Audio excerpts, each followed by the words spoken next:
We arrived at the school to a packed hall of 3rd to 5th formers, all eagerly awaiting the start of the program.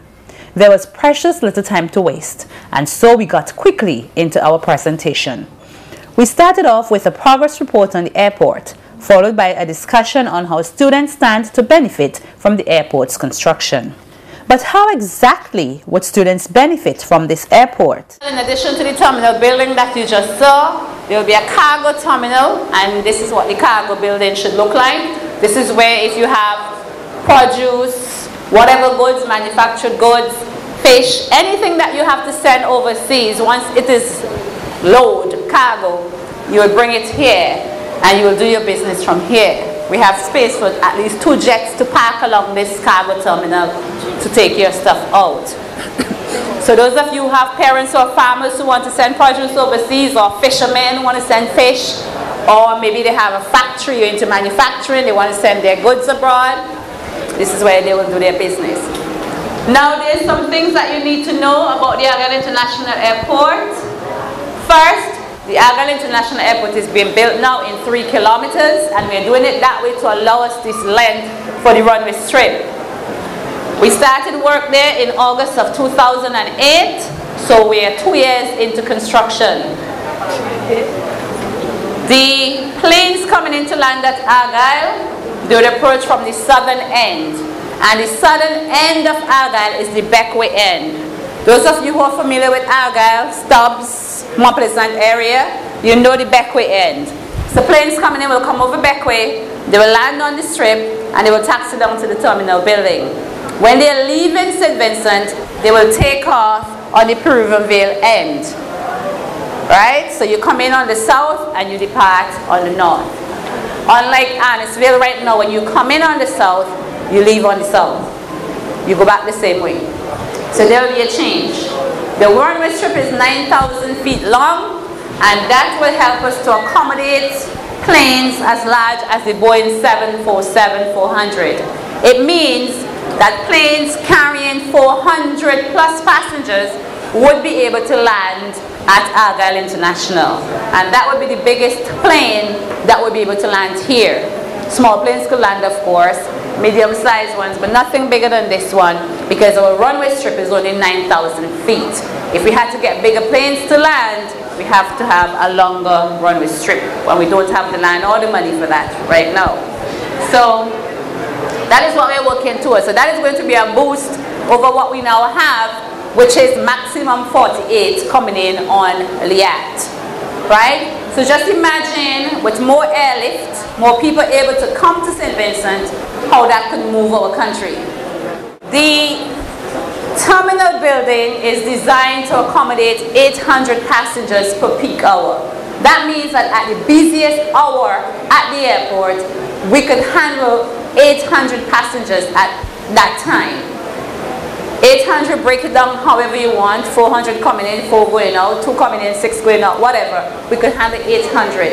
That means people have enough elbow space, they have to bump into each other, right? It is just over 120,000 square feet. So it is not small by any means, but 15, 20 years down the road, we might have so much traffic, it just might be too small. So what we have done is that we have acquired additional lands, and we have put them into the plan, which we are now calling a master plan, so that later on when you guys are running the airport and you want to expand it, you don't have to wonder where the land is coming from, where the addition is going to go. The plan is there, and all you have to do is work from it, because everything would be in place. So we are thinking 15, 20 years down the road, when you all are running and managing the airport and you need to expand, you won't have the headache. We are thinking ahead. What more can it do? The Argyle International Airport will open up the gateway to more business and career opportunities. It will open up the gateway to more business and career opportunities. Just imagine if we can bring 400 people here every day. Just say 400 every day. Maybe not all at once, but 400 every day. I don't know if we bring 400 now. I doubt it very much. But let's imagine we can do that. Some days it might be more. We only have some 800 plus hotel rooms on St. Vincent. You can see the dilemma we're in. We would not have enough hotel rooms to accommodate people unless we all want to put them up in our homes, and we still might not have enough. So what does that do? It means we have to invest in more hotels. It means we need to build more restaurants. It means that people who are now building houses can add 2 additional rooms for rent. It means we need some bed and breakfasts. You see where I'm going with this? It means we need all of those things. And if we have more hotels, more restaurants, bed and breakfasts, people renting homes, it means we need more workers. Right? So the business people can start thinking about investing in these things. You guys can start thinking about career opportunities maybe in the service industry, in the tourism industry. Those of you who have lands could maybe start thinking about a career in agriculture. Because after this airport is constructed, agriculture is going to become a money earner. Right now in St. Vincent, we are not even producing enough to supply Bukama. The farmers who are supplying Bukama with food right now cannot supply enough. They still have to import. So we need more food being produced. Because not just the visitors who have to eat, we have to eat as well. And the career opportunities of management, not just to make beds and pass food, but you can manage hotels. You can do your own thing, go into IT. A lot of people doing computers now. Hotels need to be managed. It's a natural disaster. Houses are down, trees uprooted, electricity out, food and clean water in short supply. This situation is not unthinkable. Remember Haiti? Had it not been for the international airport, the situation would have been much worse. Now, imagine St. Vincent and the Grenadines in a similar situation. In the interest of national security, support the Argyle International Airport. Now, if you're planning to work in the tourism sector, think about what area you want to work in. Because that sector is going to develop. Tourism and agriculture will be the two areas that will develop more than anything else probably in this country. Tourism and agriculture. So think about what you want to do. Because once this airport is completed and the hotels start going up and they're looking for workers, if they cannot find them in St. Vincent, they will bring them in.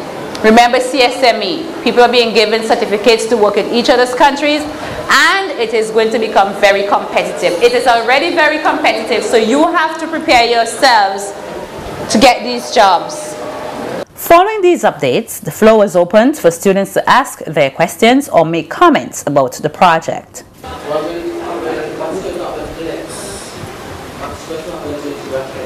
Okay. I know the young people are really anxious about what is going to happen to E.T. Joshua. Once the Argyle International Airport is completed, government has said that the Arnisville area is to be developed into a business center so that the E.T. Joshua Airport may very well become a major shopping or business complex. So we have something else to look forward to. Arnisville is to be the newest city in St. Vincent and the Grenadines. Later, we were joined by the students of Forms 1 and 2 who had some questions of their own. Because the airport that we have now, it's too expensive, and the international airport that we are building now, it can take us where we want to go straight ahead. All right, thank you. Would the Argyle International Airport be the only airport in St. Vincent? It will be the only airport on mainland St. Vincent, but don't forget we have other airports. How is the airport is going to develop going to be finished in 2012. Remember I said to you before, it will not be completed in 2012. But we're hoping to have planes land and take off in 2012. Right? Now the rate at which we are going with the construction of the airport, it can happen. Right now, the earthworks that we are doing, which is the removal of the rocks, removal of the soil, filling up of the areas that we clean up, the laying of the runway itself, bringing down the mountains, we are close to 60% complete with that. By the end of this year, we should be about 70% complete. So if we have all of our earthworks completed in 2011 and our terminal building being constructed alongside that work, there is no reason why we couldn't start having planes land at Argyle in 2012. Right? So once we keep on schedule and the weather is good to us, and no unforeseen natural disaster or anything of the sort to keep us back, and the money keeps flowing, we should be able to have planes landing and taking off in 2012. That's what we are working towards. Miss, I want to know when, if a crash supposed to happen, is there going to be any hospital nearby? Now what the government is doing right now, they are constructing a new hospital in Georgetown, which is close by, right? Certainly a lot closer than going to Kingston. They have already constructed a polyclinic in Stubbs. When it is open, you will get 24-hour service, and it would be like the first respondents. So rather than having to go to Kingston, you can get treated there, get you stabilized and everything, and then they could transfer you to Kingston. You too can get more information about the Argyle International Airport by visiting us at www.svgiadc.com or give us a call at 458-0333 or visit us on site. Also, remember that you can still make your contribution to the Argyle International Airport Contributory Fund at any branch of the National Commercial Bank. Account number 200884.